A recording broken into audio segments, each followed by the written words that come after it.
ይሄ ነው ማንነቴ፣ ይሄ ነው ስብዕናዬ፣ ይሄ ነው የተፈጠርኩበት ዓላማ ብለን ግን እግዚአብሔር እኛን ሲፈጥረን ባላስቀመጠው ነገር ውስጥ ካለን መጀመሪያ እግዚአብሔር የሚያደርገው እንድናድግ እሱ ወዳዘጋጀው ሐሳብ ውስጥ እንድንደርስ ከተሳሳተ ስብዕና ከተሳሳተ ነገር ነው የሚያወጣው እግዚአብሔር።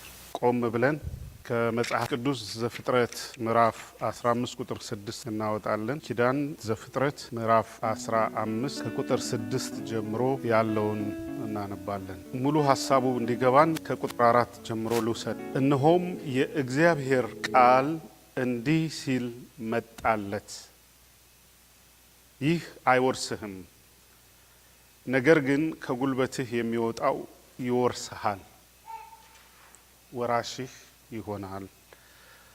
ወደ ሜዳም አወጣውና እነሆ ወደ ሰማይ ተመልከት፣ ከዋክብትንም ልትቆጥራቸው ትችል እንደሆነ ቁጠር አለው። ዘርህም እንደዚሁ ይሆናል አለው።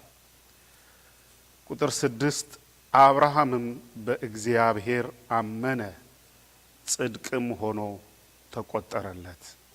ይህችን ምድር ትወርሳት ዘንድ እንድሰጥህ ከከለዳውያንና ኡር ያወጣውህ እግዚአብሔር ወይም ያህዌ እኔ ነኝ አለው። እንጸልይ።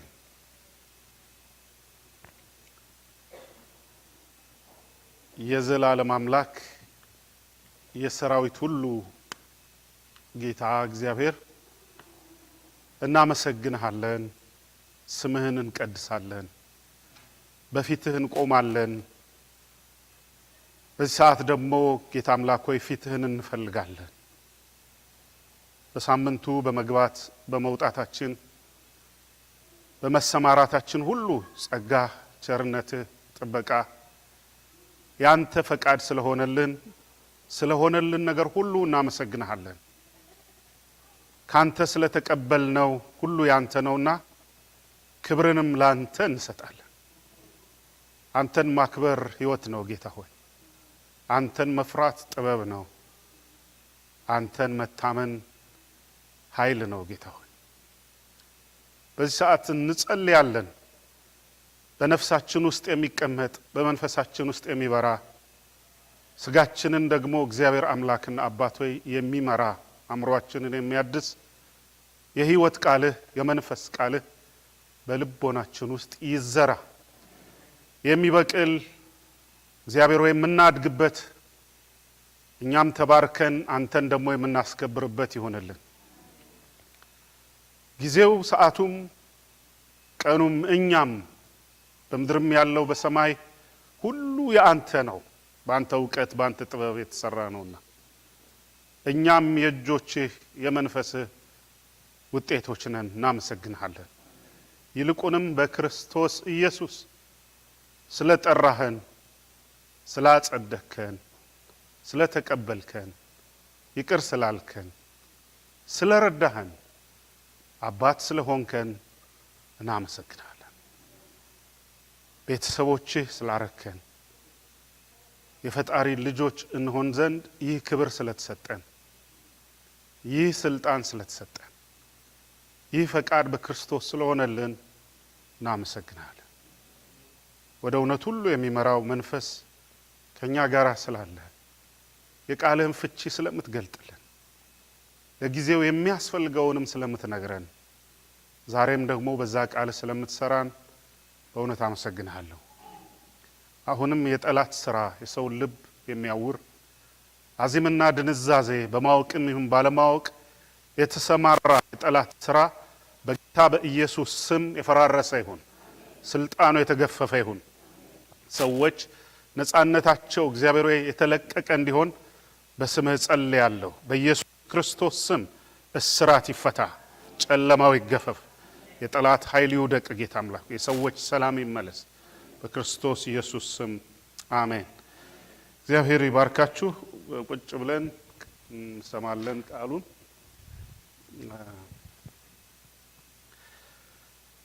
በተከታታይ ስለምንማረው ብዙ ሰዓት አልወስድም። ዛሬ ተከታታይ ትምህርት ስለማረገው በዚሁ አጋጣሚ እንግዳ አይቻለሁ። የጽጌረዳ እናት ከአስመራ ዛሬ እንግዲህ በመካከላችን ተገኝተዋል። አይ ቲንክ አማርኛው አይጠፋቦትም ነው። አስመራ ነበር። እንኳን ደህና መጡ ማዘር።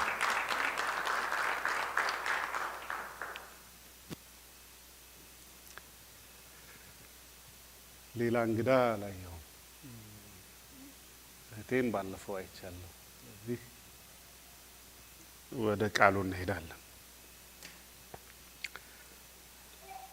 ይሄ ክፍል 1 ነው። 3 አዕማዶች እነዚህ ያንድ መንፈሳዊ ሰው ወይም በእግዚአብሔር የሚያምን በፈጣሪ የሚያምን አማኝ የሚባል ሰው 3 ምሰሶዎች አሉት። ቤተክርስቲያን እያልኩ አይደለም። እነሱ 7 ምሰሶዎች አሏት። ስለ 7ቱ ምሰሶዎች ሌላ ጊዜ እንማራለን። እነዚህ 3 አስፈላጊ ነገሮች ናቸው። 3ቱ ምሰሶዎች ብለን ርዕስ መስጠት እንችላለን። ዌልካም ባክ Joe. Oh, Joe, come here. Come on. Come on.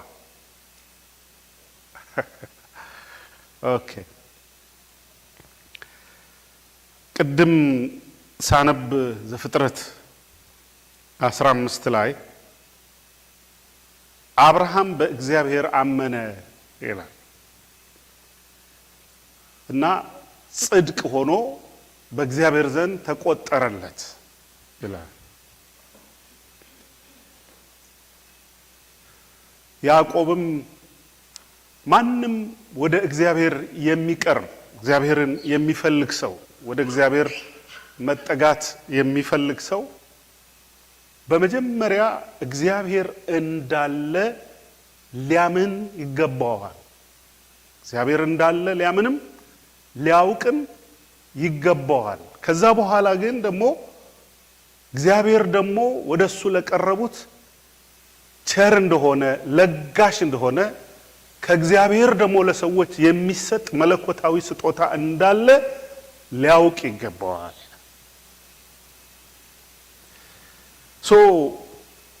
የመጀመሪያው ለኛ መሰረታችን በእግዚአብሔር ማመን ነው። አብርሃም በእግዚአብሔር አመነ ይላል። የመጀመሪያው ከነበረው መንፈሳዊ ስተት፣ ስጋዊ ስተት፣ ባህላዊ ስተት፣ አስተዳደጋዊ ስተት፣ ግምቶች ወይም ለሱ በህይወቱ እነዚህ እኔነቴ ናቸው፣ ባህሌ ነው፣ ሀብቴ ነው፣ ኑሮዬ ነው፣ እኔ ይሄ ነኝ ብሎ ራሱን ዲፋይን ያደረገበት መንገድ የተገለጠለት መንገድ የተሳሳተ ነበር።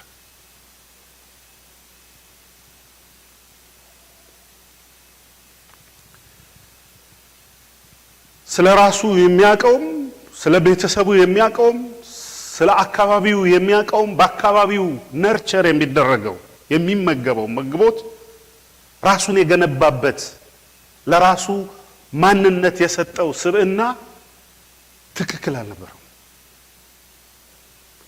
እግዚአብሔር ደግሞ ከስተት ሊያስጀምረው አልፈለገም። ከኔ ጋር ናችሁ? ከምን አልጀመረም?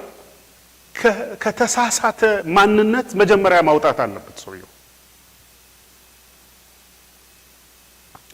በተሳሳተ ማንነት ውስጥ ካደግን የምናፈራው ፍሬ የተሳሳተ ነው የሚሆነው። ሮንግ ፍሬ ነው የምናፈራው።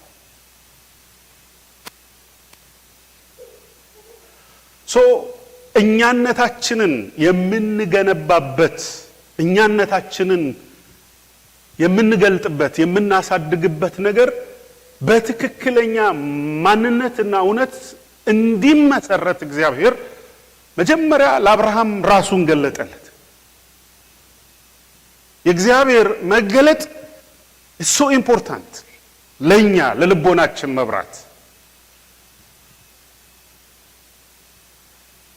ያለዚህ መብራት ሰው በጨለማ ውስጥ መሆኑን አይገነዘበውም፣ አይታወቀውም። ስለዚህ መሳሳቱንም አያውቅም። በጨለማ ውስጥ እያለ በጨለማ ውስጥ መኖሩን ሰው ላያውቅ ይችላል።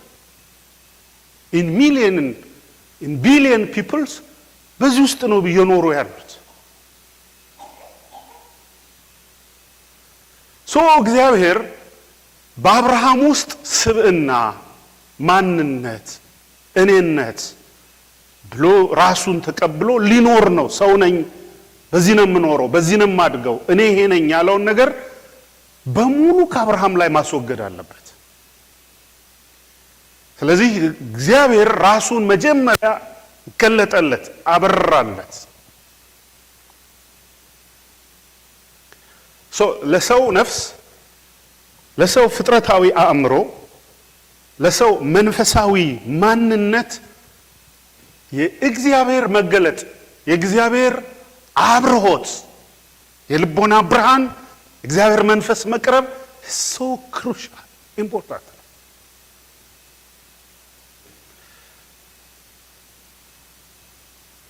የዚህ ብርሃን ነው ካለንበት ከተሳሳተ ወይም ለራሳችን ከምንሰጠው እግዚአብሔር ካልፈጠረልን ካልሰጠን ነገሮች ራሳችንን የምናስመልጠው። ለአብርሃም እግዚአብሔር ሲገለጥ አንድ ስቴፕ ነው። ትልቅ እድል ነው፣ ብጽዕና ነው። አስቡት፣ እግዚአብሔርን ባለማወቅ ወራት የምናስባቸው አስተሳሰቦች፣ ራሳችንን የምንመራበት ወይም ስለ ራሳችን እንኳን ያለን አስተያየት አሁን ባለው የእግዚአብሔር ብርሃን ልክ አይደለም።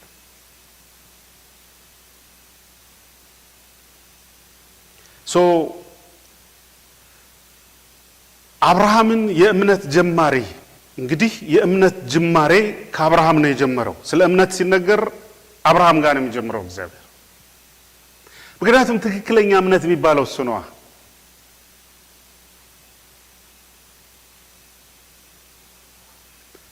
ስለዚህ አይሁድም ይሁኑ ማንኛውም ወደ እግዚአብሔር የሚቀርቡት ስትሰሙት የአብርሃም አምላክ ብለን ነው የምንጀምረው። ከዛ ያዕቆብ ይቀጥላል፣ ከዛ ይስሐቅ ይቀጥላል፣ ከዛ ሙሴ እየቀጠለ፣ ከዛ ነቢያት እየቀጠሉ እስራኤል የሚል፣ ከዛ በኋላ የጌታችን ኢየሱስ ክርስቶስ አባትና አምላክ እያልን መጸለይ እንችላል። ለአብርሃም እግዚአብሔር በራለት፣ ተገለጠለት። በዚህ ሰዓት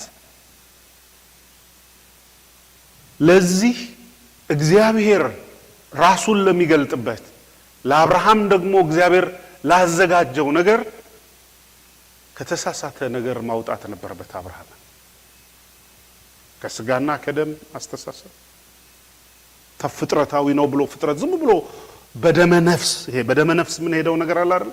በማህበራዊ ነገር፣ በጎረቤታዊ ነገር፣ በዘመዳዊ ነገር፣ በጓደኛዊ ነገር፣ በትምህርታዊ ነገር ኔሚት በደመ ነፍስ ምን ሄድበት ነገር አለ።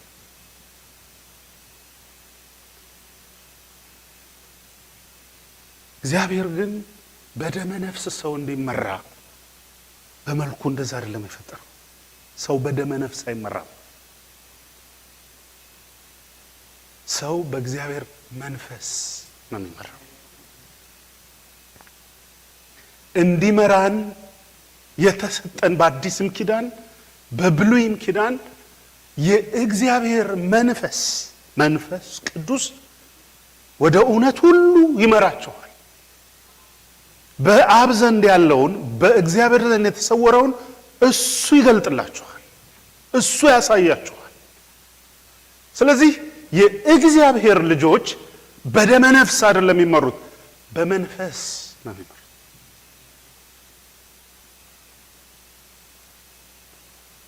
የእግዚአብሔር ልጆች በምን ይመራሉ ይላል?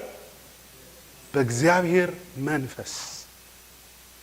አሁን ፍጥረታዊው ሰው በደመ ነፍስ ነው ክቡር ሆኖ ተፈጥሮ እያለ ግን በእንስሳ አይነት በስሜት ነው የሚሄደው።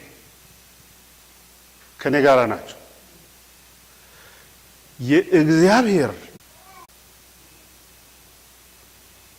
በስጋና ስለዚህ እዚህ ነው ሮሜ ምዕራፍ 12 ላይ በአእምሮ መታደስ ተለወጡ ይላል። ከምንድን ነው የምንታደሰው? ከፍጥረታዊው እኮ ነው። ይሄ በደመ ነፍስ ሰው ከመሄድበት ወይም ደግሞ በስጋና በደም ዝም ብለን ከምንሄድበት ለኛ ትክክል ነው። ይሄ ነው ማንነቴ፣ ይሄ ነው ስብዕናዬ፣ ይሄ ነው የተፈጠርኩበት ዓላማ ብለን ግን እግዚአብሔር እኛን ሲፈጥረን ባላስቀመጠው ነገር ውስጥ ካለን መጀመሪያ እግዚአብሔር የሚያደርገው እንድናድግ እሱ ወዳዘጋጀው ሐሳብ ውስጥ እንድንደርስ ከተሳሳተ ስብዕና ከተሳሳተ ነገር ነው የሚያወጣው እግዚአብሔር። ያን ጊዜ በደምብ ስሙ፣ ስጋና ደም ዝም አይልም። በውስጣችን የሚጮህ ስብዕና አለ። ኦልሬዲ ተገንብቷል። መጀመሪያው ስሙኝ፣ ግዴታ በአንድ ጊዜ ቀላል አይደለም። ለራሳችሁ የሰጣችሁት ማንነት ስለሚኖር ወይም ደግሞ በፍጥረታዊ አስተሳሰባችን ለውስጣችን ያደገ ይሄ ነው ብለን ያመንነው የተቀበልነው ትክክል ነው ብለን የኖርንበት ነገር ስብዕና ስላለው እዛ ላይ ፐርሶናሊቲ ስለፈጠርን ከዛ በአንድ ጊዜ አይወጣም። አያችሁ፣ አብርሃም አመነ የሚለው ከዛ ለመውጣት ዋጋ ያንን መተው በአንድ ጊዜ ኢትስ ኖት ኢዚ። ከማሳይህ ቦታ እንድትደርስ እኔ ወደምፈልገው ቦታ እንድትሄድ አሁን ያለህን ቦታ አሁን ያለህበትን ነገር ሁሉ ትተውጣ ኢትስ ኖት ኢዚ።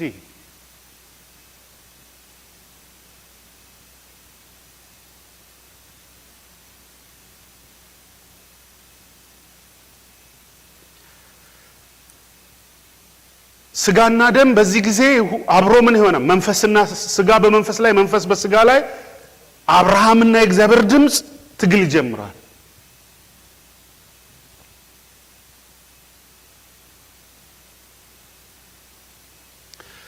ከዛ ላይ የቤተሰብ የዘመድ የጎረቤት የጓደኛ ደግሞ ስንሰማ ስንጨምርበት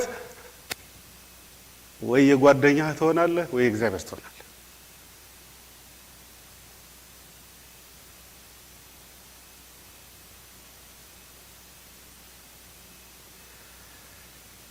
እግዚአብሔርን በምንሰማበት ልክ ሌሎችን ከሰማን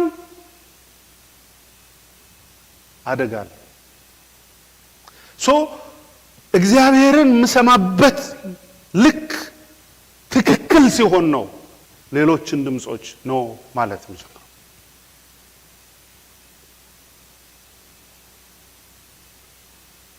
ያን ጊዜ ነው አመንኩት እግዚአብሔርን የሚባለው። በእግዚአብሔር አመነ።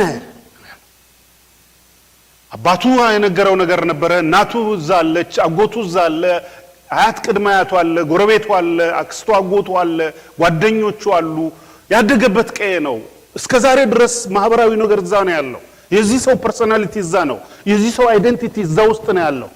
ይሄ ሁሉ ትቶ ለመውጣት ነው አመነ የሚለው። እግዚአብሔርም እንደ ጽድቅ ሆኖ ተቆጠረለት ይላል። ሄሎ አያችሁ፣ ትቶ ለመውጣት የተራመደውን እርምጃ ነው አመነ የሚለው። ያዕቆብ ያንን ነው። አብርሃም እኮ እምነቱ እኮ ስራ ነው ይላል። ያዕቆብ ላይ ስትሄዱ እምነቱ እኮ መታዘዙ ነው ይላል። አሜን በሉ እስቲ።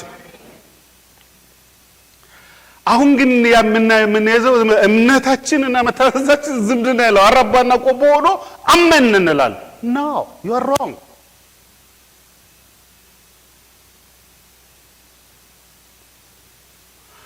አብርሃም ወጣ። አሜን በሉ እስቲ። ምን አደረገ? ወጣ። ሲወጣ እግዚአብሔርን አመነ ነው የሚለው። በነፍስ ውስጥ አምኖት የተቀመጠው ብዙ ነገር አለ። የሚያስፈራ ብዙ ነገር አለ። የሚጠይቀው ብዙ ነገር አለ። ስጋና ደም የሚለው ብዙ ነገር አለ። አእምሮው ብዙ ነገር ይመላለሳል። ብዙ ሐሳብ አለው። ይሄ ሰውዬ ሲወጣ ዝም ብሎ አልወጣ። ግን ኦኬ አይ ኖ ሁ ዩ አር ናው ታዞ ምን አረገ? ወጣ። ያ ምን ሆኖ ተቆጠረለት? ጽድቅ። ጽድቅ ይቆጠራል። አካውንት አለው፣ መዝገብ አለው። በሰማይ ምን አለ? መዝገብ አለ፣ አካውንት አለ። በሰማይ ምን አለ? ጽሑፍ አለ፣ መጽሐፍ አለ፣ መዝገብ አለ። መታሰቢያ የሚባል ሁሉ ነገር አለ። ለእያንዳንዱ የምድር ድርሻችን በምድር ላይ የምንከፈለው የምንቀበለው ነገር የመዝራትና የማጨድ ሕግ የሚባል አለ። it is written በሰማይ ያለ ነገር ነው። ስጋና ደም ተቀበለው አልተቀበለው እግዚአብሔር ስርዓት አድርጎ ፈጥሮታል። ስርዓቱ ደግሞ ሂደቱን ይፈጽማል። አሜን በሉ እስቲ። ሶ የመጀመሪያው ስቴፕ ጎበዝ ለመሆን በመንፈስ ነፃ ለመሆን ከምንም ነገር እንኳንስ ሌላን ሰው አንዳንድ ጊዜ የራሴን ሪዝኖች በቃሉ እሸራቸዋለሁ። የራሴን ስማርትነስ በእግዚአብሔር ጥበብ እሽረዋለሁ።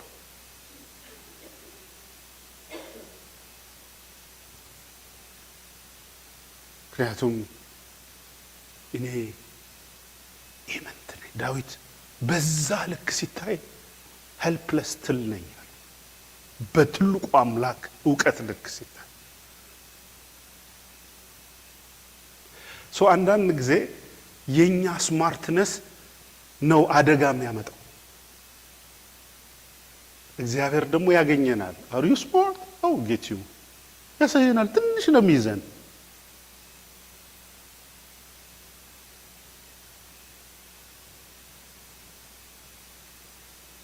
አንድ ጊዜ ያዕቆብ he want to be smart enough።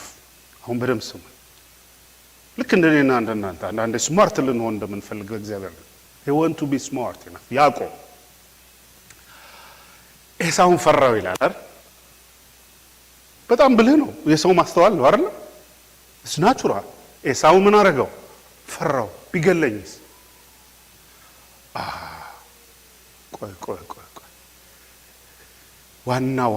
ዋና ቤተሰቤን መጀመሪያ የምወዳቸውን እዚህ ጋር ላርግና ቀጥሎ የምወዳቸው ከዛ ትንሽ ደግሞ ራቅ የሚሉትም ከፊት ላስቀድማቸው።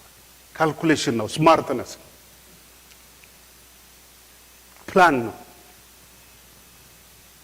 የመጀመሪያውን ካጠቃ እና ውጊያውን አይና ኃይለኛ ከሆነ ለመሮጥ ይዘጋጅ።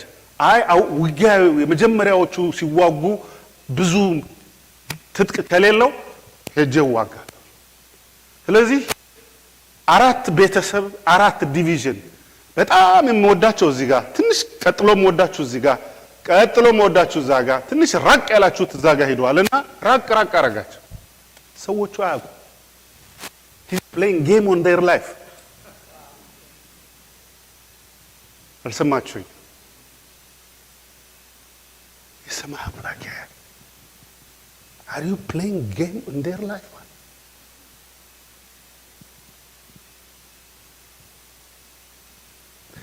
ስለዚህ የመጀመሪያውን እስኪመታ እኔ አመልጣለሁ። is he smart? yes he is smart። ጌታ ሌሊት መጣና ሹዱዳውን ነካው ይላል። ማለት እንዳይሮጥ አንካሳ እንዲሆን ይሄ ልክ ጆይንታችሁ ልቅ ቢል አንዳንዴ እያልክ ነው የምትሄደው እና ሮጣለሁ አይደል ያልከው መሮጫህን ማሳጣህ ነው። በቃ እንደዛ ነው ያለው። ምንህን ማሳጣህ?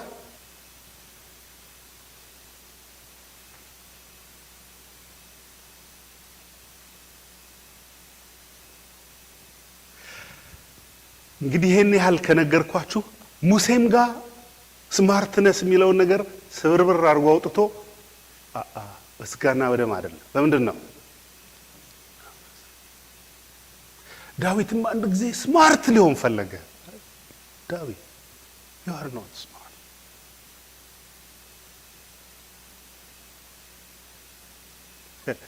በጣም የምንወደው ወንድማችን ጴጥሮስ ደግሞ ስማርት ነው፣ በጣም ብልጥ ነው። ኦኬ ከኔ ጋር ሳማጥመድ የሚፈልግ ሰው አለ? let's start our business, let's count money።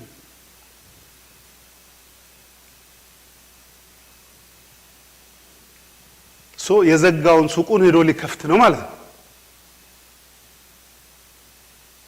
I know how to make money አለና ጠዋት ተነሳ። get ready for the job, it's good። let me just get up early in the morning አለና በጠዋት ተነስቶ አሳ ሆይ በቃ ዛሬ እናፍሰዋለን፣ አሳውን በቃ እናፍሰዋለን እያላቸው ነው ሄደው። ምላችሁ ነገር እርግጠኛ ነው እናፍሰዋለን እያለ ነው ወይ ማፈስ። በህይወቱ እንደዛ አይነት ዲስአፖይንትመንት ዲስከሬጅመንት የመጨረሻ በቃ the bad day ቢባል ለጴጥሮስ ያቺ ቀን ነች። የት ሄዳ ሰው እናፍሰዋለን ያለው ፕላኑ የት አደረገ? ፕላኑን ዜሮ አደረገ። so what I'm saying እግዚአብሔር ስማርት እንድንሆን ነው የሚፈልገው። ግን እሱ ግን ካለን እሱ ደግሞ በሚፈልገን እሱ ደግሞ ለኛ ያየው ነገር ከኛ ስማርትነስ ቀደም ይላል። ከኛ ሪዝኒንግ ምን ይሆናል? ወጣ ይላል። ከኛ አካባቢ ላቅ ያለ ረጅም ፕላን አለው።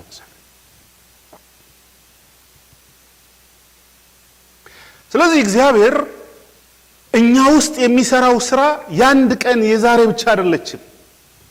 በአንተ ውስጥ የብዙ ነገር የብዙ ረጅም ጉዞ ፕላን አለው። ያ እዛ ውስጥ የስጋና የደም ብዙም ዋጋ። I'm not saying ስማርት አንሁን ማለት አይደለም። ብልህነት፣ አስተዋይነት፣ ጥበብ ያስፈልጋል። ግን በመንፈስ ነው እንድንመራ ይፈልጋል። እንደ ባለ አእምሮ አስቡ። የእግዚአብሔር በሚሆንበት ጊዜ ለመለኮትና ለዋናው ለትልቁ ነገር ግን ምሰማው እግዚአብሔር ድምጽ ነው። ምከተለው መንፈሱ አምላክነቱን ነው ማምነው፣ ፈጣሪነቱን ነው ማምነው። ስለዚህ አብርሃም አመነ ጽድቅም ሆኖ የቱን ነው በማን ያመነው? በእግዚአብሔር አመነ ሲል ምን ማለቱ ነው?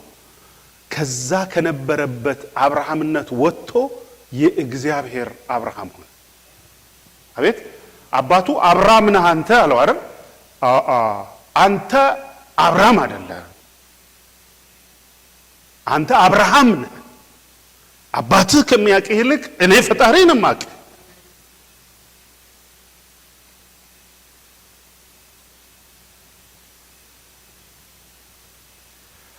አባትህ ከመፈጠሩ በፊት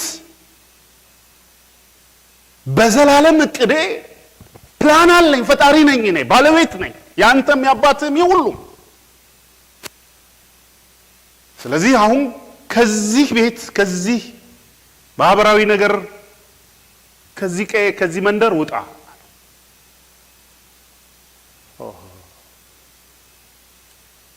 አብርሃም አመነና ምን አረገ? ወጣ። ያ ጽድቅ ሆኖ ይው ከዛ በኋላ አብርሃምን ይዩት። ከዛ በኋላ ያለው አብርሃም ሌላ አይነት አብርሃም ነው። የማን አብሮነት አለበት? ሰማይ ይረዳዋል፣ እግዚአብሔር ይረዳዋል። በዚህ ሲንግል ሰው አንድ ግለሰብ ላይ ሰማይ ምድርን የፈጠረ አምላክ አብሯል። ጽቦ ማይንድ ቦግሊንግ። በዚህ ሲምፕል ሰው ከወገኖቹ ተለይቶ በወጣው መሃል በነገስታት ፊት አስፈሪ ያደርገዋል። ቤቱ ሲነካ እግዚአብሔር እዛ ጋር፣ የአብርሃም ነገር ሲነካ እግዚአብሔር ይነሳል። በዚህ ትንሽ ሰው ውስጥ ትልቁ እግዚአብሔር አለ። እግዚአብሔር ብቻ አይደለም፣ የእግዚአብሔር ፕላን አለበት እሱ ሰውዬ ላይ። መለኮታዊ ፕላን ይዞ ነው የሚቀሳቀሰው። ከዚህ በኋላ የእግዚአብሔር መዝገብ ነው፣ የእግዚአብሔር ፕላን ነው። አብርሃም ብቻ አይደለም፣ የእግዚአብሔር መዝገብ ነው። ሰማችሁኝም? ያ እንዲበራልን መጀመሪያ ያስፈልጋል። ያ ሲበራልን ነው መዝገቤ ይሄ ነው።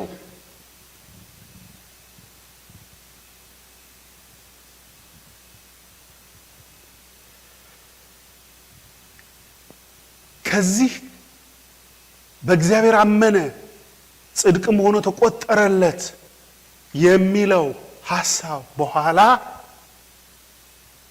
የእግዚአብሔር ጥበቃ በለው፣ ኃይል በለው፣ ተአምር በለው በዚህ ሰው ህይወት ውስጥ ለሌላ ሰው ማይደረግ፣ አብርሃም ራሱ በስጋና በደም ማያመጣው፣ በጉልበቱ ሊያረገው ማይችል እግዚአብሔር በዚህ ሰው ውስጥ ብዙ ትልልቅ ስራዎች ይሰራል።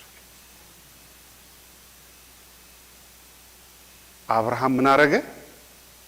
አመነ። የመጀመሪያው ነገር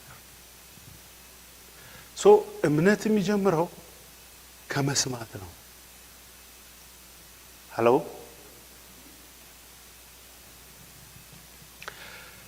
ድሮ ፓስተሮች፣ ነቢያት፣ ወንጌላውያን፣ አስተማሪዎችን ብዙ አሰለጥን።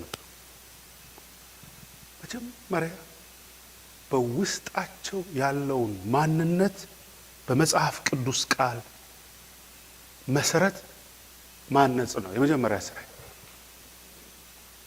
እኔ ጋር ናችሁ? በውስጣቸው ከጎረቤት የሰሙታል፣ ከራሳቸው የሰሙታል፣ አባታቸው የነገራቸዋል፣ እናታቸው የነገራቸው፣ አክስታቸው፣ አጎታቸው ነሚት በቃ ከራሳቸው ነርቸር ምንድነው የሚባለው?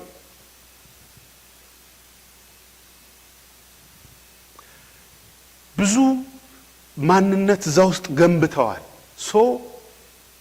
ያንን እንዳለ በሙሉ መፍረስ አለበት። አልሰማችሁ?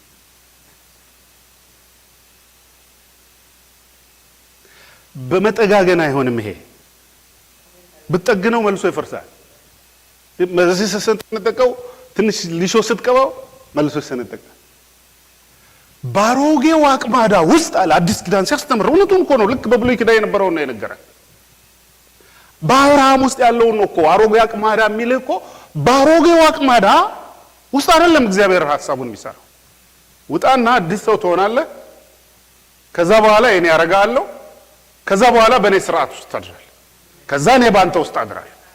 ከዛ የኔ ትሆናለህ። የኔ ስትሆን ደግሞ በሄድክበት ምድር ሁሉ የረገጥከው ሁሉ ቦታ ላይ፣ ምክንያቱም የእግዚአብሔር ነው። ምድር የሰው አይደለችም፣ ባለቤት ነው እኮ። አንዳንድ ጊዜ አንዳንድ ስብከቶች እግዚአብሔር ኢሌጋል ነው ወደ መሬት መጣ። ፉሊሽ the worst preaching I have ever listened is እግዚአብሔር ኢሌጋል ነው መሬት ላይ ስጋ ካለበት ሳይመጣ። who said that? who did teach you this?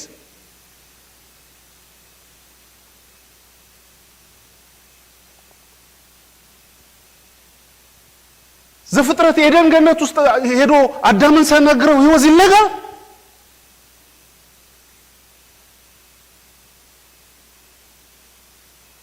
who said that? where did you get it?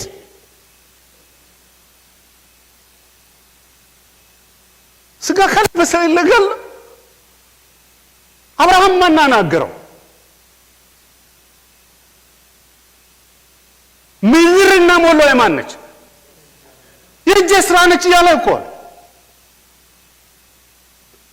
ሰው ምን ያለው ነው? በፈጠርኩት ነገር ላይ ሁሉ ባለቤት እኔ ነኝ። ስለዚህ ከነገስታት የኔ ነው ብሎ ከወሰዱት ሁሉ ይነጥቅና ያንተ ነው አብርሃም፣ ምክንያቱም አንተ የኔ ነህ፣ ምድርና ሞላዋ የኔ። ስለዚህ የረገጥከው ሁሉ ምን አደርጋለሁ? አሁን እዚህ ጋር ነው አያችሁኛ ራሳችን ማረም። የረገጥነውን ሁሉ እንድንወርስ እንፈልጋለን አይደለ? ማንፈልገው ምን መሰላችሁ? እግዚአብሔርን ሰምቶ መውጣት ግን አንፈልግም።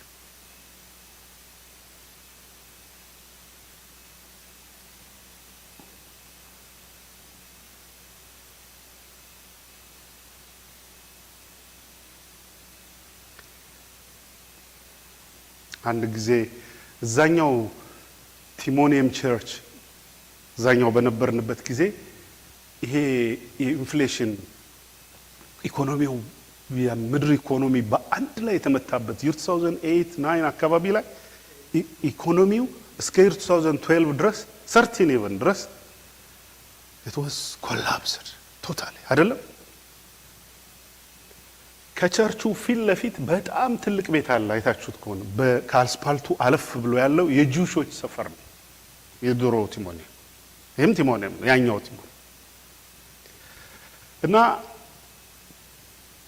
ቤቱን ቸርቹን የሚያጸዳ አዲስ ሰው ተቀጥሮ ቫኪዩም ሲያደርግ በማጠቢያ ሲያጥብ አዲስ ነውና አገኘሁት። እዛ ሰላም ብዬ አወራሁት፣ ምክንያቱም አዲስ ነው ሳየው።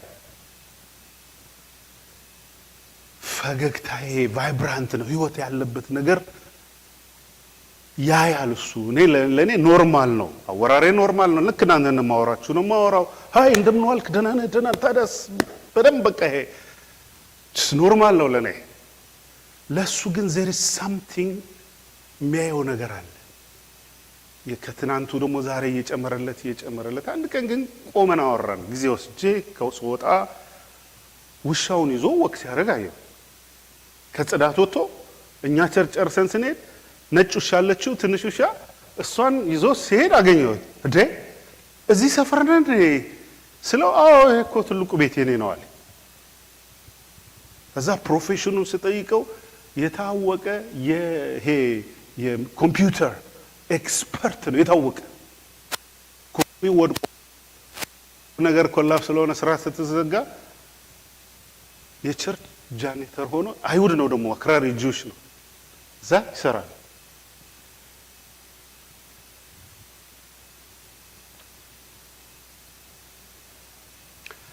ግን የኔን ልተውላችሁና ስለ አይሁድ እኛም ደግሞ ስለ መሳያኒክ ይሄ በኢትዮጵያ ጁሾች አነሳውለት። እኔም እዛ ውስጥ እንዳለሁበት ግን እንዴት ደግሞ ጌታ እንደማቅ መሳያኒክ ጁም እንደሆነ ቀስ እያልኩ በአይሁድነት እኔም አይሁድ ነኝ ብዬ ነገርኩት። ከዛ እያወራን ጥሩ ጓደኞች ነን። አንድ ነገር ከኔ እሱ የወሰደው ብዙ ነገር አለ፣ ከሱ ደግሞ ነው የወሰድኩት። ልንገራችሁ ፓስተር ዳንኤል እኔ ከዛ ስራዬ አሁን ተዘግቶ ስራ ሁሉ ጠፍቶ ከዛ ኑሮዬ አሁን ጃኔተር ሆኜ እዚህ ውስጥ ስሰራ አለ በዚህ ውስጥ ያህዌ እኔን ምን ሊያስተምረኝ ነው እያልኩ የእግዚአብሔርን ነገር ለማወቅ እየጣርኩ ነው አለ። ያ ኃይል ሆነኝ አለ። ያህዌ ምን ሊያስተምረኝ ይሆን? ያህዌ እንደማይጥለኝ አውቃለሁ አለ። ያህዌ አይጥልም። ያህዌ ምን አያደርግም? በፍጹም አይጥልም።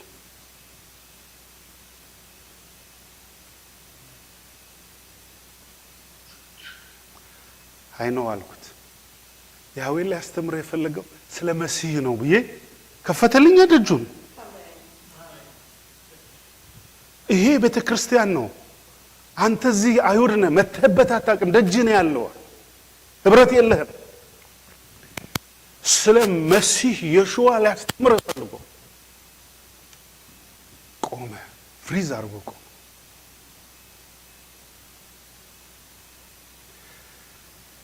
ይውላችሁ እግዚአብሔር የሱ እንድንሆን የሚያስጥለን ነገሮች አሉ። ካስጣለ ትልቅ ሊያረግህ እንጂ ሊጥልህ አይደለም። እስቲ አንድ ላይ እግዚአብሔር የሚያስጥለው ትልቅ ሊያረገን እንጂ ሊጥለን አይደለም፣ ከቶ አይደለም። ነበር በእግዚአብሔር ባህሪ ውስጥ እንደሱ የለም።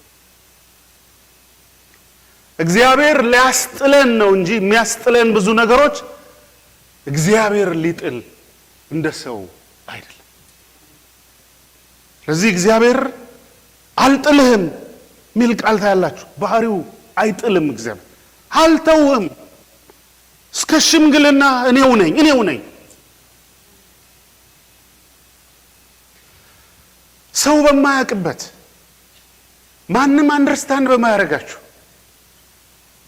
የእናንተን ስብዕና ፐርሰናሊቲ ማናቸውም ሊረዳ በማይችልበት ውስጥ እሱ ግን ራሱ ሰሪያችሁ ስለሆነ በእናንተ ውስጥም ፕሮግራም ስላለው እግዚአብሔር አይጥልም። አሁን ወደ ሁለተኛው ደግሞ ነጥብ ልምጣ።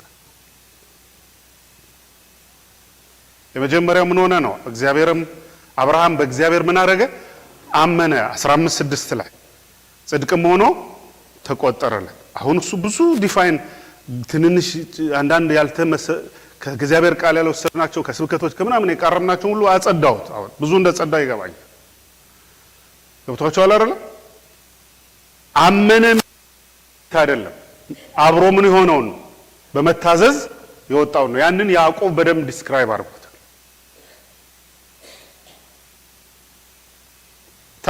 አምኖት ነው የወጣው።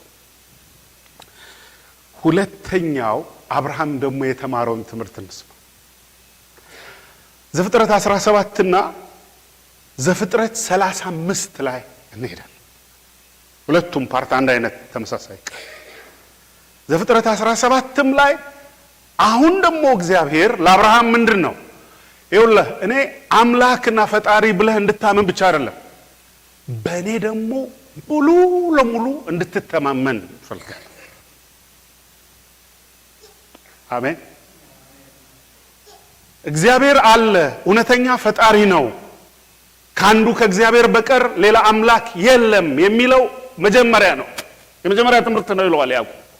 አሜን። ጳውሎስ በዕብራውያን በፈጣሪ ማመን ይላል የመጀመሪያ ትምህርት ነው።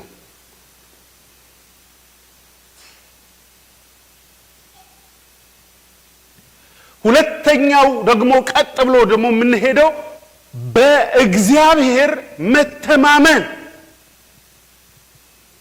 ሁለተኛው እግዚአብሔር የተገለጠበት እኔ እግዚአብሔር ነኝ ብቻ አይደለም፣ እኔ ሁሉን ቻይ ነኝ። እስቲ አንድ ላይ ኤልሻዳይ አምላክ ነኝ። አብርሃም እንደምታስበው በሰው አእምሮ፣ በሰው አስተሳሰብ፣ በሰው ጉልበት፣ በሰው ያስተሳሰብ ልክ ጣራ ልክ በዚህ ልክ አይደለም። እግዚአብሔር በዚህ ቦክስ ውስጥ እንዳታስቀምጠኝ፣ በዚህ ልምምድ ውስጥ አይደለም። እግዚአብሔር የሚሳነው ነገር የለም አለ። ወደ እኔ ስትመጣ አምላክነቴን ፈጣሪነቴን አውቃል፣ ሁሉን ቻይ እንደሆንኩ ደግሞ ሁለተኛ መገለጥ ነው እሱ። በራሱ በእግዚአብሔር በሙሉ ለሙሉ መተማመን። ለዚህ ነው አብርሃምን አወጣው። ኢትስ ኢምፖሲብል የሚባል ቦታ ላይ ወሰደው። እዚህ ላይ የሰው ኢፈርት፣ የሰው ጉልበት፣ የሰው አቅም ኢምፖሲብል በሚባልበት ቦታ የእግዚአብሔርን ኃይል፣ የእግዚአብሔርን ችሎታ፣ የእግዚአብሔርን ማንነት በሙሉ አይናችን የምናየው እዛ ቦታ ብቻ ነው። ማይቻል ነገር ውስጥ ስትገቡ እግዚአብሔር እየረሳ አይደለም፣ ራሱን ሊገልጥልን ነው።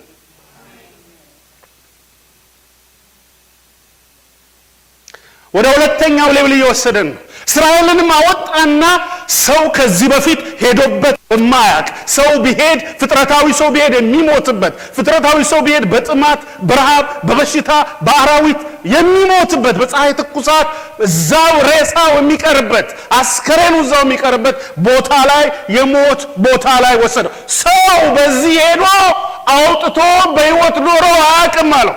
አሁን ምመራ በሞት ሸለቆ መካከል በሕይወት መኖር አስተምርሃለሁ አለው። በአለት መካከል ውሃ መውጣት አስተምርሃለሁ። ክብር ለእግዚአብሔር ይሁን። በሞት መንደር በጨለማው መንደር በሐሩሩ መንደር መራቸው ይላል። ለምን? ቀርበው እንዲያውቁት። ያን ደግሞ ዘዳግም 8 ላይ ታገኘዋል።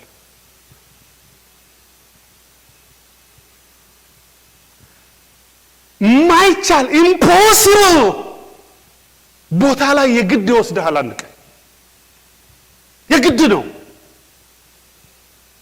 አልሰማችሁ?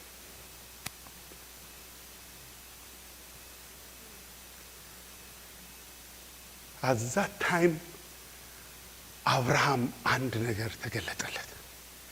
በሰው ዘንድ የማይቻል ሰይታገን በየትኛውም ባህል ውስጥ እንደዚህ አይነት ነገር ተሰምቶ ማያውቅ በየትኛውም የሰው ሂውማን ቲንኪንግ ማይቻል ነገር ውስጥ የእግዚአብሔርን ሁሉን ቻይነት እንማር ዘንድ እዛ ውስጥ ተሰልፈ እግዚአብሔርን አምኖ ሲወጣ ሁለተኛ እንዲማር አደረገው። ኢምፖሲብል ነገር ውስጥ መጀመሪያ አስገባው። አሁን ልውሰዳችሁ። ይሄ የእግዚአብሔር ባህሪ በብሉይ ኪዳን ብቻ ነው የተጻፈው? ይኸው የእግዚአብሔር ባህሪ አይቀየርም። ፕላኖቹ ፕላን 1 ፕላን 2 እያለ ይቀጥላል እንጂ ባህሪው ምን አይሆንም። እስቲ አንድ ላይ የእግዚአብሔር ባህሪ አይለዋወጥም፣ በሱ ዘንድ እንደ ጥላ መዞር የለበትም። እግዚአብሔር ፕላኑን የሚፈጽም አምላክ ነው። አሜን። ታይም ፍሬሞች አሉ። ታይም ፍሬሞቹን እያሳለፈ ስራው ግን ይቀጥላል።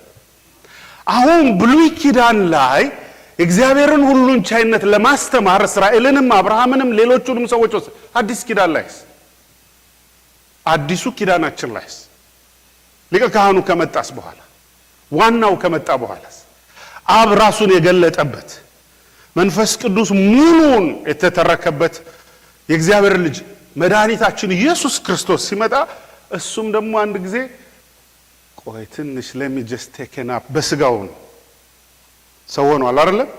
ወደ ታንኳ ወደ ውስጠኛው ገብቶ ምን አረገ? ተኛ።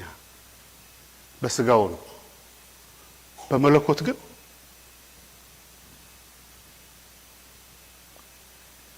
ያን ፐርፐዝሊ ነው ያደረገው።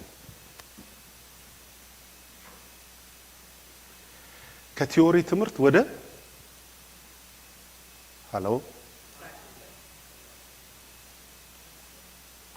እዚህ ሀገር ከአፍሪካ ትምህርት የሚበልጠው ለምን እንደሆነ ታውቃላችሁ? በቲዮሪ እኛም በልጣቸዋል።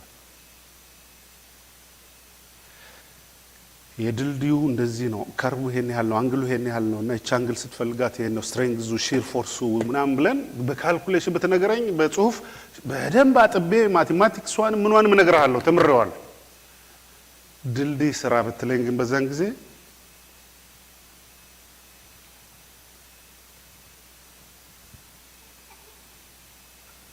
ለዚህ ነው የኛ ሀገር ስንመረቅ በኤነን ከተመረቅን በኋላ የምንሰራው ድልድይ ሁሉ በኤፍ ነው የሚያልቀው፣ በወንዝ ነው የሚል።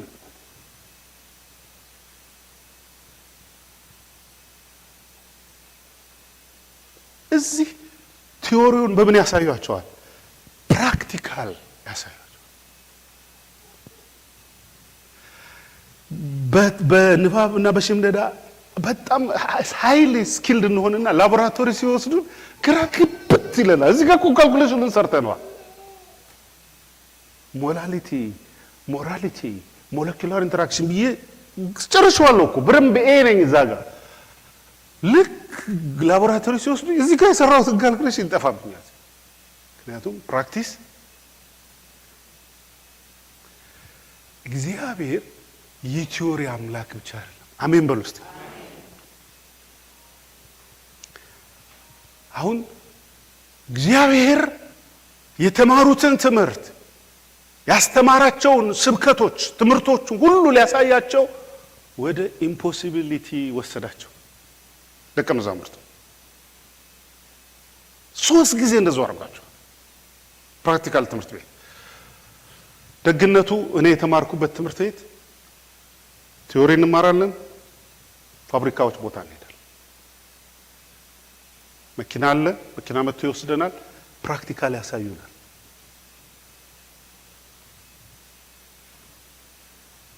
እኔ ጋር ናችሁ? ጌታ ምን ወሰዳቸው? ፕራክቲካል ትምህርት ቤት። ማንን? እነዚህን አሜን ብለው የወጡትን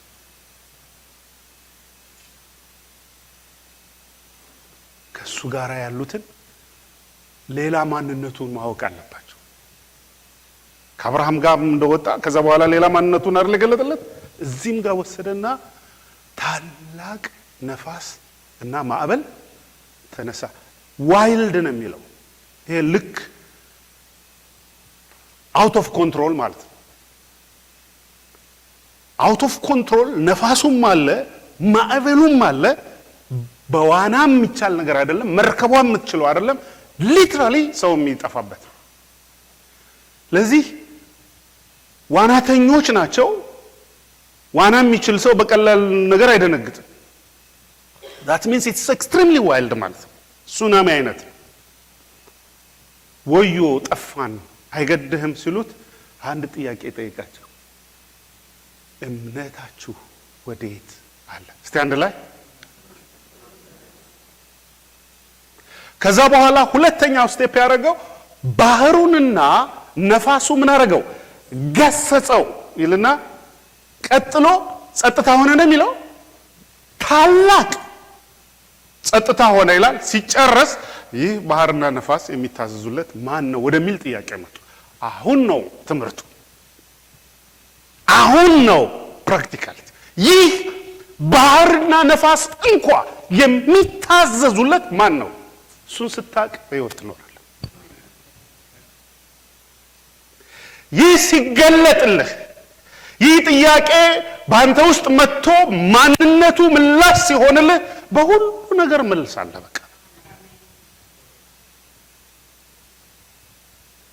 ከዛ በኋላ ነው እነ ዳዊት ተራሮች ወደ ባህር ልብ ቢወሰዱን ያልፈራ፣ መጀመሪያ ግን በሞት መሃል ወስዶት በእኔና በሞት መካከል አንድ እርምጃ ቀረች ብሏል። መጀመሪያ ሞት ጋር አድርሶታል።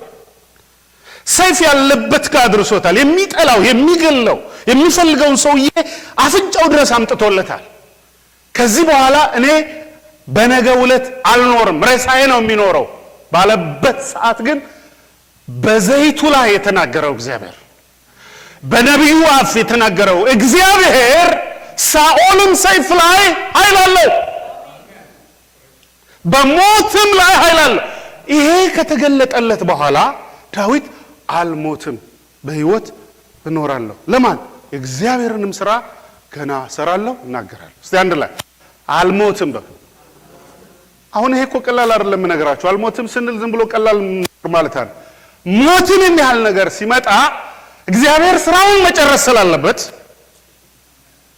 ሞት ይከለከላል። በሰው ዘንድ የማይቻል በእግዚአብሔር ዘንድ የሚቻል አንድ ነገር ሞትን መከልከል። በዓይኔ ሞትን ከልክሏል፣ በዓይኔ ውስጥ አይቻል።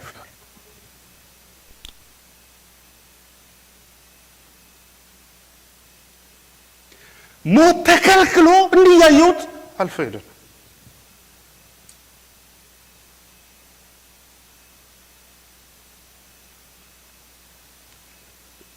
ስለዚህ ሁለተኛው እግዚአብሔር በሱ እንድንታመን ሁለተኛ ጊዜ ይመጣል። ለአብርሃም ተገለጠለት። እኔ አምላክ እግዚአብሔር ኤልሻዳይ ነኝ፣ በፊቴ በፍጹምነት ስታንድ ላይ እዛ 35ኛው ላይ ለያዕቆብ መጣና ለአብርሃም ሲናገረው ለካ በውስጡ ማን አለ? ያዕቆብ አለ፣ ይስሐቅ አለ፣ ፕላኖቹ አሉ። እኔን ሲናገረኝ በእኔ ውስጥ ገና ብዙ አለ፣ እናንተ ጋር አለ፣ ከእናንተ በኋላ አለ፣ ሌላ አለ።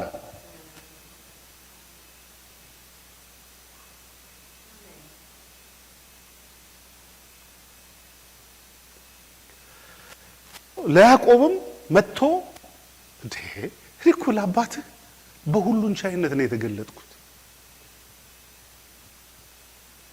እዚህ 35ኛው ላይ ለያዕቆብ መጣና ያንኑ ቃል እኔ አምላክ እግዚአብሔር ሁሉን ቻይ ነኝ፣ እባርክሃለሁ፣ አሰፋሃለሁ፣ አሻግርሃለሁ፣ በአንተ ዕድሜ የሚሆነውን ሁሉ ፈጽመዋል፣ ካንተ በኋላም ሌላ ፕሮግራም አለ። ምክንያቱም በዛ ውስጥ ገና እነ ዳዊት ይመጣሉ። ከዳዊት በኋላ በዳዊት ደግሞ መጨረሻ የዛ ዙፋን ባለቤት እግዚአብሔር ልጅ ኢየሱስ ይመጣል። የዳዊት ልጅ ማረን የሚባለው ሁሉ እሱ ውስጥ አለ። ገና እዚህ ውስጥ እኮ ያየው ነው እግዚአብሔር። ሰው እኛ የምናየው የዛሬን ነው። አንቺን ለዛሬ ብቻ አልፈጠረች።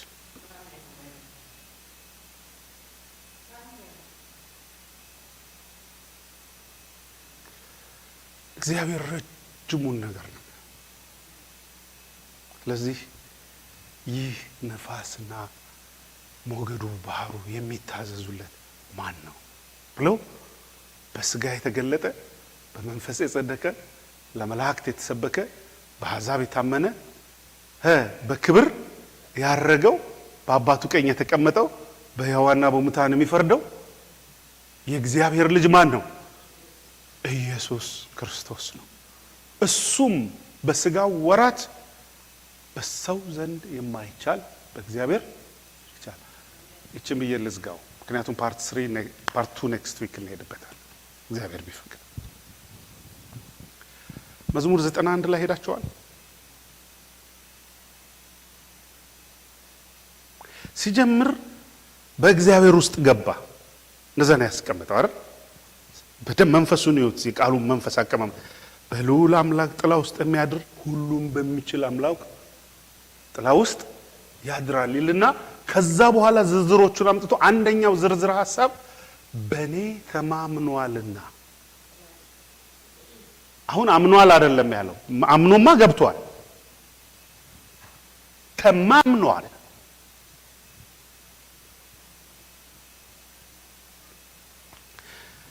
የእግዚአብሔርን ስራ የምንሰራው እኛ አይደለም፣ በኃይል አይደለም አላቸው። ዘካርያስ 4 ላይ በኃይል አይደለም በብርታትም አይደለም በመንፈሴ ነው ማለት። ክንዴ ሁሉን ያደርጋል፣ በተዘረጋች ክንድ ነው የሚለቅሃል። ድሮ ሙሴ ባንተ ስማርትነት፣ ባንተ ክንድ፣ ባንተ ቦክስ፣ ባንተ ካራቴ እኔ እሱን ሞክሬዋል።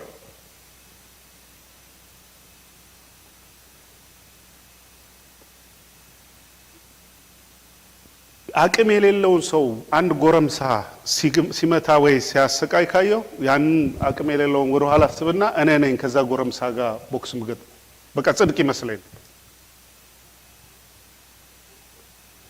ልጃገረድ ሴቶች መንገድ ላይ ሲተናኮሉ ምን ካገኘሁት ባቃትም ባላቃትም እሷን አስለቅቄ ያኛውን ሰው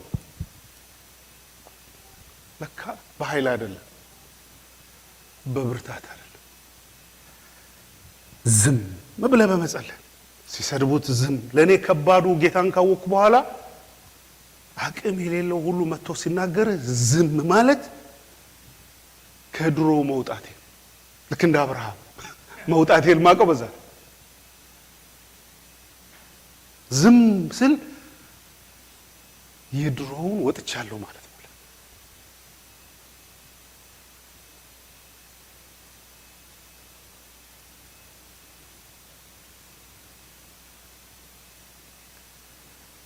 ያኔ 2 ቆንጆ እህቶች ነበሩኝ። የዳንኤል እህት ናቸው ስለሚባሉ በዚህ ሲያልፉ የዳንኤል እህት ነች ካለው አንድ ጎረምሳ ዞር ብሎ ያለ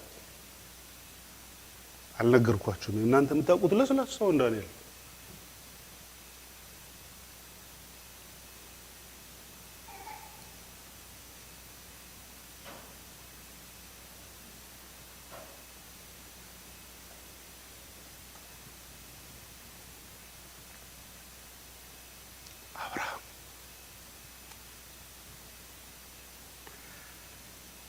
እግዚአብሔር በሙሉ ልቡ በሙሉ ነፍስህ ትተማመነዋል። በእኔ ተማምኗልና አስጥለዋለሁ። ዳዊት በእግዚአብሔር አመነ፣ ከዛ በኋላ ደግሞ ተማመነ። እስቲ በሉ ለመተማመን ማን ጋር ወሰደው? መጀመሪያ ለእምነት ነው ያለማመደው። በእግዚአብሔር ነው ያመነው አይደል? የአብርሃም አምላክ በዙፋኑ ላይ ነው፣ ሕያው ነው፣ የእስራኤል አምላክ እያለ ዘመረ አይደል? በእግዚአብሔር መተማመን ግን ሁለተኛው ሌቭል ነበር። እዚች ጋር አስተምሮት ጎልያድ ጋር ወሰደው። ጎልያድ ጋር እኮ የሞት አዋጅ ነው የታወጀበት፣ ሱሳይዳል ማለት ነው። አሁን እኛ ዝም ብለን ለጥቅስ ይመስለናል እንጂ ሪሊ ዳዊት ሱሳይድ ነው ያደረገው በራሱ ከኒትሬ ጋር ሄዶ መጋጨት ማለት። ኢማጂን እንኳን ዳዊትና ጎልያድ ቲኔጀሮችና አንተ በደም አጥንትና ቦክስ ምንም በደም የሰለጠነ ሰው ጋር ሄደ መታገል ማለት ሰው ጎልያድ ጋር ሲወስደው የሚቻል ነገር አይደለም በዳዊት አቅም። ዳዊት ግን በእግዚአብሔር ምን አደረገ? ተማምኗል። ለሰዎች ያስተላለፈው መልእክት ለንጉሱም ለወንድሞቹም እግዚአብሔር እኮ ሁሉን ይችላል፣ በእግዚአብሔር እንታመን ነው ያላቸው። በእግዚአብሔር ተማመን፣ በልዑል አምላክ ተደገፊው። እሱ የሚሰበር ሸምበቆ አይደለም።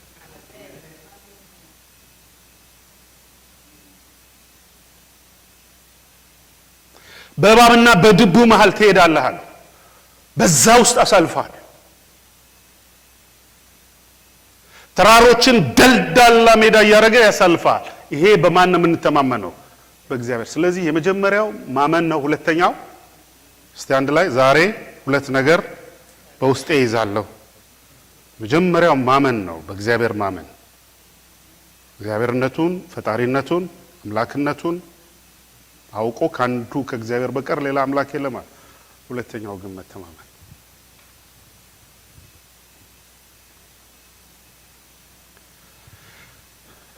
አሜን። በዚህ ልዝጋው፣ ምክንያቱም ፓርቱ ካለ ለምን ጊዜ ይወስዳል።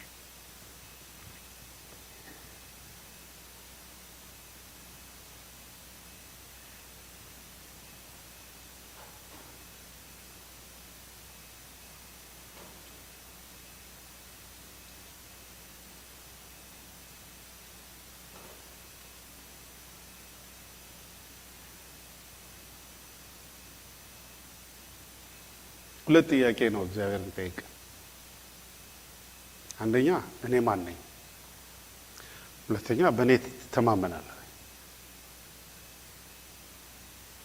መጽሐፍ ቅዱስ እንደሱ ነው የተጠየቁት። እኔን ታገኛለህ? በእኔ ትተማመናለህ? ይሄን ላደርግ እንደምችል ታምናለህ? አምናለሁ። ምናልባት እንኳን ስጋና ደሜ ያልገባው ነገር አለማመን ቢኖር የኔን ያለማመን እንድካም እርዳኝ። እዚህ አይነት ሰው ነው እግዚአብሔር። ከዛ ማይቻል ነገር አሳየው። ማይቻል አይቻልም ያለውን ነገር እንደሚቻል አሳየው። ጴጥሮስንም እንደሚቻል አሳየው።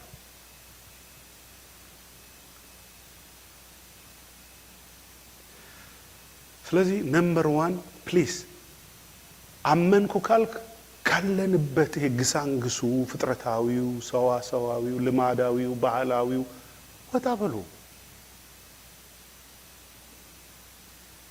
አንተ ትልቅ ነሽ፣ አንቺ ትልቅ ነህ፣ የተከበርሽ ነሽ።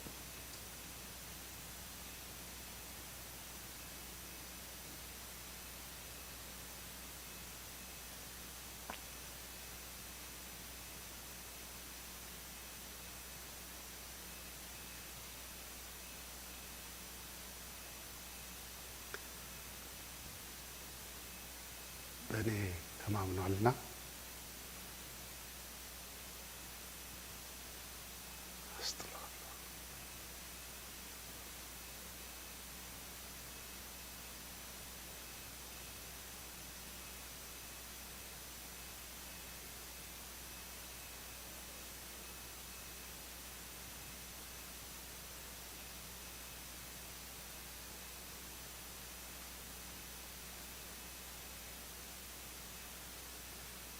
በሰው ዓለም ውስጥ የማይቻል በፈጣሪ ይቻላል። በእግዚአብሔር ቀላል ነው፣ በጣም ቀላል። እምነት በጣም አስፈላጊ ነው። በፍጹም ልብ መታመን፣ በራስ በእግዚአብሔር በፍጹም ልብ መደገፍ። ምሳሌም እኮ እሱ ነው የሚያስተምረው። መዝሙር ምዕራፍ 1 ስትሄዱ በራስ ማስተዋል አትደገፍ የሚለው ማስተዋል አይኑርህ እያለን አይደለም። ሙሉ ለሙሉ ብላይንድሊ በራስ ከሄድክ ሊሚት አለህ ነው የሚል። ካንተ ማስተዋል ያለፉ ነገሮች ያጋጥመናል ሰው ነን እንጂ ማስተዋልን መጽሐፍ ቅዱስ በጣም ነው የሚደግፈው አይደለም። ግን ከኛ ማስተዋል ያለፈ ብዙ ነገሮች በዓለም ላይ አሉ። አንድ ነገር ከዛሬ ጀምሮ ማንንም ነገር ስናደርግ ምናምነው ማንን ነው? እግዚአብሔር። በቃ ተማምነህ ተደላድለህ ትኖራለህ። አሜን። ተማምነህ ተደላድለህ ትኖራለህ። የፈርዖን ግዛት ውስጥ ገባህ፣ ውኬር ሰማው። የናቡከደነጾር ግዛት ውስጥ ገባ፣ እንኳን ግዛት ውስጥ ቤተ መንግስት ውስጥም ገብተው ሁኬርስ።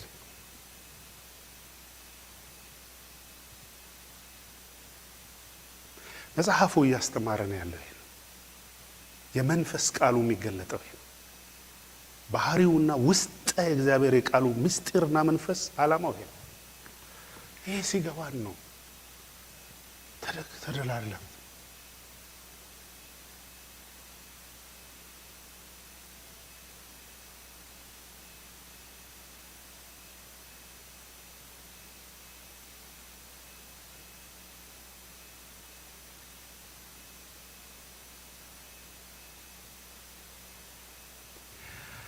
ችን ብዬልህ ዝም ልበል።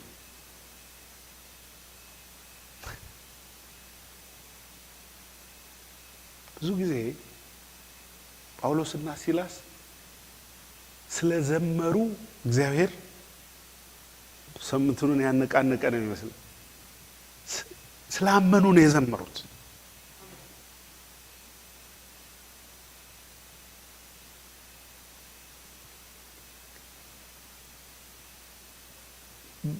በሱ ስለተማመኑት ነው የዘመሩት።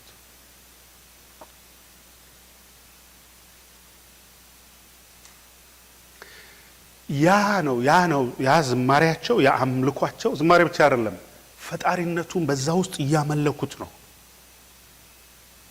ዜማ አለው፣ ግን አምልኮ አለው እዛ ውስጥ። ታላቅነቱን፣ ሁሉን ቻይነቱን ተማምነው ማግኒፋይ ሲያደርጉት ዘን ኢዝራኤል ሰንሰለቱን በቃ በጥስጥስጥስጥ የማይቻል ነገር ያመጣል። ስለዚህ አንድ ነገር እንማር። በማይቻል ነገር ውስጥ የሚያልፍ ሰው አለ? አይ ዶንት ኖ።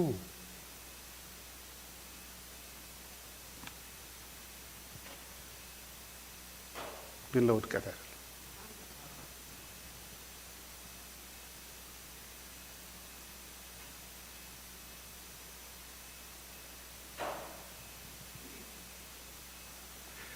ከዛ በኋላ ነው እውነተኛ ዝማሬ የምንዘምረው። እውነተኛ ስግደት፣ እውነተኛ ስብከት፣ እውነተኛ ትምህርት፣ እውነተኛ አይነት አገልግሎት ከዛ በኋላ ነው የሚወጣው።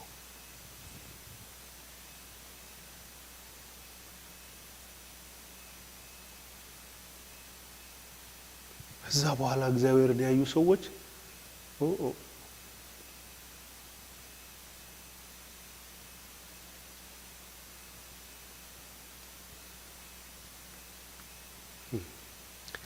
ኔክስት ዊክ ከብዙ ምስክርነት ጋር እንቀጥለዋል።